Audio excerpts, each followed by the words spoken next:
What's good? This is the second part going over the two interviews with the CEO of ShiftUp. We went through the first interview on the last video, and now we're going through the second interview. And this one, I think this one has a little bit more of that interesting, juicy intel, you know what I'm saying? Just appreciate you being here for reals. So we're going to move on and come over to the next interview, which again is on this website here, InVen Global, but I'm not going to force us to have these glaring, awful ads on the side. So what I'm going to do is I'm going to pull up this here that I made for us. And can I zoom in and make it a little bigger? Yes, I can. Look at that. Look at that. Even better, right? Even better. So we'll start at the top here, beginning of this one. This interview is where everything starts getting interesting. With the last interview, I feel like, a lot of that has been covered and a lot of people have been talking about that. But in this one, you really only talk about the age that she appears. However, I find this one to be the most revealing interview and just giving us the most little details. And also, this is a pretty extensive interview on its own merit. So this one might take a bit to get through, but we're going to try and flow through it as we can while still having some time to speculate. So first question, the reaction of the group was explosive. How did it feel to see it in person? I was deeply moved at how many people cheered so loudly. It made me want to work even harder. I also wish my team members could have heard the reaction together. Like, this sort of thing actually goes just to show like who this company is, who the CEO is, because if you know like other stuff, this company is not only player first, but it's also their workforce first, and we don't see a lot of this anymore. They treat their developers and stuff amazingly over there. For a job well done in celebrating the game, I'm pretty sure they bought like all of their employees like Apple Watches and iPads and like gave them a bunch of money and shit. They're just like, you work there, you feel like you're a human. They treat you like a human. It's not like Western developers where it's like, good job, you made like Battlefield, right? You made the highest selling game of the entire year. So guess what? You're fired. Good job, guys. Just seeing a team that really treats the people that work there amazingly just makes you feel all that much better about supporting the game and spending money on it. Blood Rain instead of Stellar Blade 2. See, we talked about this, that I said they brought this up again. He says this is a much more in-depth response. This game was a very clear narrative connection to the previous title. Naturally, there are parts where you can see what happens to the characters from the first game. Does this mean Eve's coming back? Does this mean, they're obviously going to directly give us story beats that connect us. I do believe they're at least going to in the story tell us, okay, yeah, this is what happened, this is where they are, this is what they're doing. So that's nice to know. But it also could mean, speculating, it could mean that old characters are back in the game, at least in one way or another, maybe not playable. I can't wait to see how that turns out. However, rather than pressing it solely as a direct sequel, we are crafting it as a complete story on its own right, so that players encountering the series for the first time through Blood Rain can enjoy it without needing to know the predecessor. Now, this is huge right here. And what this tells me, it's a sequel, but it's not such a sequel that you don't have to have played the first game to hop in on the second one. I can't say too much right now, but once we finish the game, you'll find that not only is the character Evie charming, but the narrative surrounding her has become incredibly robust. Basically, this one goes back to just them wanting to do much better on the writing and storytelling and the lore and the world building and stuff in this game that they couldn't do under Sony. And one more thing, they say Evie and spell Eve here several times, but they mean Evie. There's like a couple times they mean Eve, but you'll see that generally they mean Evie. And see like details on the new protagonist Eve, but it's actually they mean Evie. So I'm just going to read it as Evie to make it not so confusing for you guys. How far along is development? The speed seems quite fast, given that you're already showing in-game footage at a major showcase. That's exactly what I was thinking. Like, they didn't just show like a little clip. They showed a lot of different scenes from different areas and different combat mechanics and even cutscenes that they've probably been working on and stuff. So for me, it's kind of like, yeah, they've definitely been grinding and there's a lot of this game done. Now there's a lot to go, but development has been underway for about a year. Almost the entire team intact.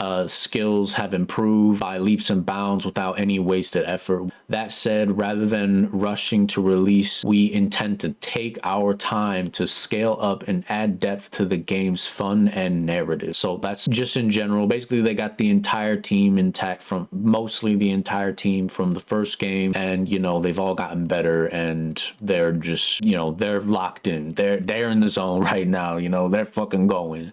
But this is what I like to see. We don't see this enough right here. We intend to take our time. That's one thing that I love to see, man. Like, I would rather a game take longer to come out and come out finished, because, you know, we've all suffered too much games being pushed out and just being a buggy slop shitty mess. It feels good to hear people say, like, we want to make it good from the get. I honestly think they legitimately feel disappointed. It's not that they're disappointed in their final product and what they made. They're just disappointed that they didn't get to do everything that they wanted to do, that the game didn't reach their full vision, time, and restraints that prevent you from really completing that full vision. You know, that's why I feel like this game's gonna go out the park, because this is them doing what they really wish they could have done the entire time. It's hard to give a percentage of development progress. This is something he's reiterating here. Some parts are well advanced, while others, like the narrative and the late game level design, are still in development phase. We've moved past the early stages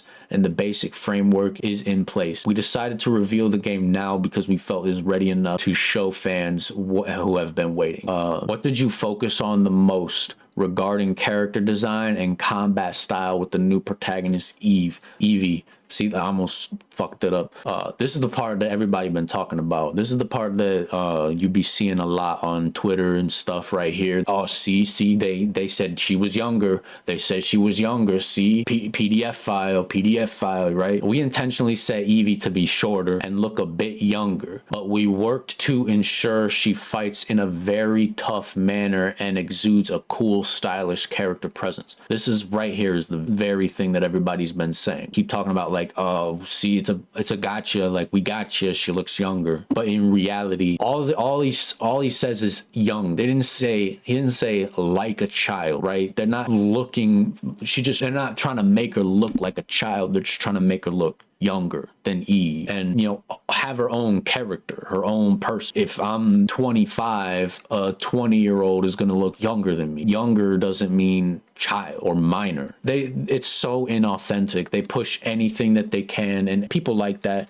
Really, the best thing anybody can do, and I feel like people don't do this enough, is really, you gotta ignore people like that, man. The more that we feed into it, the longer it goes. But when making the first game, I struggle with the character Eve, specifically whether to leave the character as a blank slate for player empathy or to fill her with personality. Seeing the reactions of players who finished the first game, I realized the players can fully immerse themselves even in a character with a strong, distinct personality. So this time we are designing Evie to have an even more defined character. For combat, I thought it would be very appealing to have a small statured character engage in intense close quarter combat. I feel that using the same weapons from the previous game would make it too difficult to show something entirely new. However, various weapons, including the reverse blade sword, which you see in the trailer, the thing on her wrist, the blue one, will be expanded, and the range of player options will be much wider. Again, he's very intentfully using words here, like the player options will be much wider, meaning they're going to expand on the combat compared to the last one. What they've emphasized it so many times now, they really want it to be bigger. So I'm not thinking it's just going to be some minute thing like, oh, we got an extra mechanic they added. I'm thinking it's going to be massive, which to me is honestly crazy, because Stellar Blade 1's combat mechanics was already so big and so massive compared to a lot of games like it. I can't even imagine it being wider. Are there any characteristic changes to the action system in this title? Here we go. It's hard to go into detail right now. I will say this. the combat system is evolving so that you can clear the game using only close quarters combat while still feeling the charm of the previous title. So basically, you know, if you don't want to go through just doing all of the different routes and different possibilities that you don't have to. And if you want to focus it on just saying like, I love duking it out, I love dual fisting, no sus intended, boxing these Natiba or whatever, that you can just do that. And I think this will make for some cool content of like, okay, full playthrough with only CQC. And so I think that's also just even replayability. Yeah, I just beat the game, but this time I'm gonna beat the game and with more of a challenge. I'm just gonna like not use all of the extra shit. I'm just gonna go with the CQC. The character's power is far more overwhelming than before. Now, this to me, the way this reads right here is he's outright saying that Eevee is more powerful than Eve, straight out. Like if you were Dragon Ball power scale, Eevee is more powerful than Eve. Now maybe that's not like their personal characters, but just like maybe their combat abilities. That's what this says to me. That's my speculation. To clarify, I believe he's straight up saying that the characters, basically Eevee, power is far more overwhelming than before, meaning Eve. And each weapon and stance has incredible depth. Now, pay attention to this word right here, stance, all right? We are designing it for deeper appeal through stance transitions and combos. I'm not seeing anybody talk about this. Now, if I'm wrong and people are making videos about this, awesome. I'm not seeing anybody talk about this right now. Stance transitions. He is giving out so much information that you don't even see it. So basically what this says to me is, you know, in Stellar Blade 1, you pretty much you're in attack mode. That's it. You have the different combos based on your light attack and heavy attack, and you know your combo system, light, heavy, light, hold heavy, you know, the different combos. But you're always just in attack. You can dodge, counter, perfect dodge, perfect counter, the chains, blah blah blah blah blah. But then this sounds like you're literally, because you know, like you're boxing, right? You're gonna have stances, and so not only will they probably have a system like light attack and heavy attack, but also what stance are you in? Now this is my imagination going off here. This is not verified in any way, but this is my speculation. Imagine you're in a fight with a Natiba.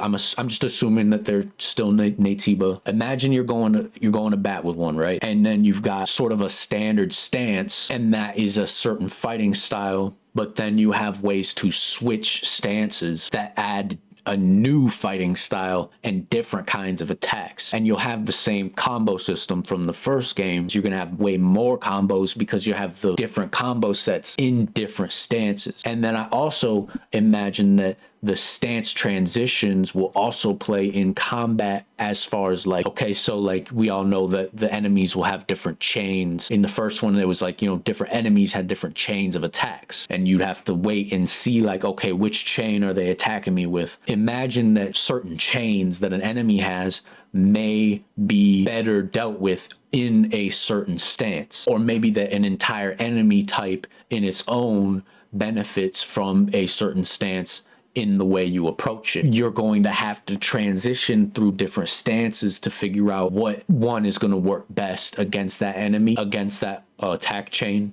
My mind is reeling with like so many possibilities. You revealed the game for the first time at the Summer Games Fest. What do you want to focus on showing in the first reveal video? I believe the city is another protagonist of the game. Many people live in cities, but I don't think there are many games that properly capture the charm of a city. So this time I wanted to create an attractive, complex city that feels like a place where people truly live. I placed great importance on a city that feels like a blend of various Asian cities like Hong Kong, Korea, and Japan. I tried to showcase that charm in the first reveal of this video.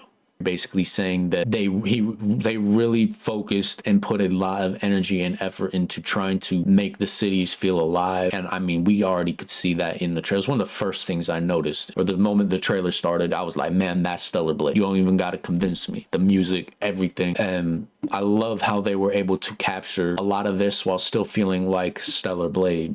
What are the biggest improvements or differences compared to the first game? In terms of gameplay, I am prioritizing density which we couldn't fully achieve in the previous game.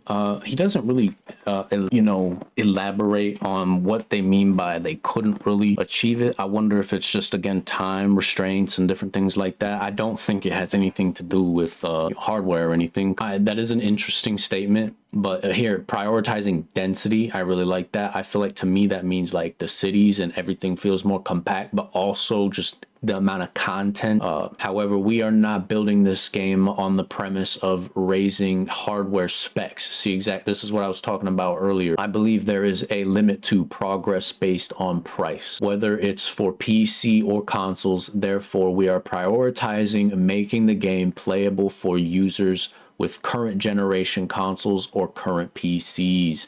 Now, this is very big. This is very important because it means Stellar Blade 1 played beautifully. Like, it ran great. It felt amazing. The frame rate was great. So this means for me that, like, we should basically be expecting that again. They're really focusing on the gameplay, the story, the fun, the collectibles, the achievements, the quests, the expansion of the world, just all the stuff that actually matters, that I would rather see than, just, oh wow, we added extra super crack smoking levels of fidelity and ray tracing. I believe it's important to focus on the density of certain linear areas and the charm of this word right here, the charm of various cities. And then if we come back up over here, right, he said, I place great importance on a city that feels like a blend of various Asian cities like Hong Kong, Korea, and Japan, the mega cities that you see in like Eastern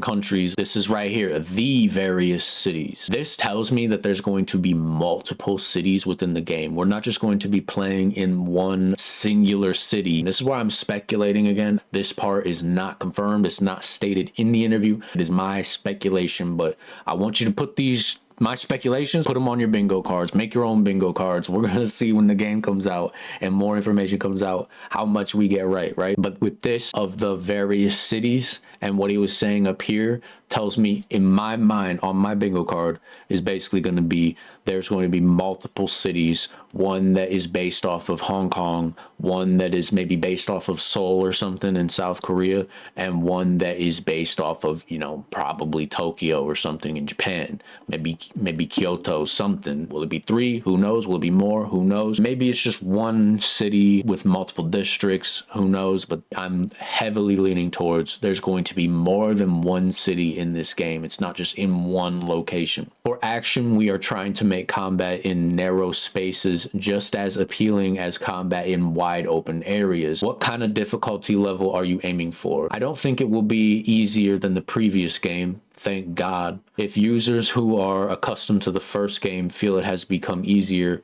wouldn't that be boring? I'm so sick and tired of games that just feel too easy, because I feel like compared to like games on 360, PlayStation 2, things like that, video games have just gotten easier and easier, and I always have to turn the game up to the hardest difficulty, and sometimes that's not even as hard as I'd like it to be. Instead, we are trying to make it intuitive. Initially, I thought we needed to lower the hurdle. Seeing various reactions recently, I realized that users aren't actually that afraid of the learning curve, which is another thing. I feel like new players get turned off by something being too easy because, now it's like they just feel like you doubt them and you're just babying them, holding their hand when, they'd rather have what we had and come into the game and get beat up until they figure it out, blah, blah, blah. Just the best thing always is to have good difficulty modes available from the get. But even for those people who are cracked, I feel like whatever your hardest mode is needs to feel like it's for the best players. It needs to be a challenge, like a hard challenge. And for the people who aren't very good,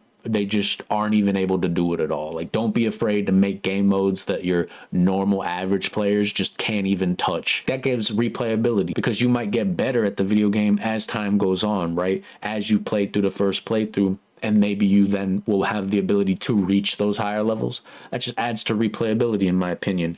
Let's see, where are we at? The combat effects were flashy yet highly visible. How are you balancing speed, flashiness, and visibility? I have very specific philosophy regarding effects. We rarely use baked effects that are pre-drawn to indicate trajectories. If you use those, the effects itself becomes the main visual focus rather than your own movements. So we avoid that and use real-time generated effects that highlight movements without obscuring them. We also slightly adjusted the camera angle so you can see both the enemy's movements and your own while playing. I like that a lot. Our key goal is to ensure that you can fight by watching the movements, not by watching the effects. Ooh, I really like the implications of this, because this to me says less on like, oh, well, they're doing this type of attack, so they're gonna glow blue. So, you know, hit this button. Oh, now they're glowing green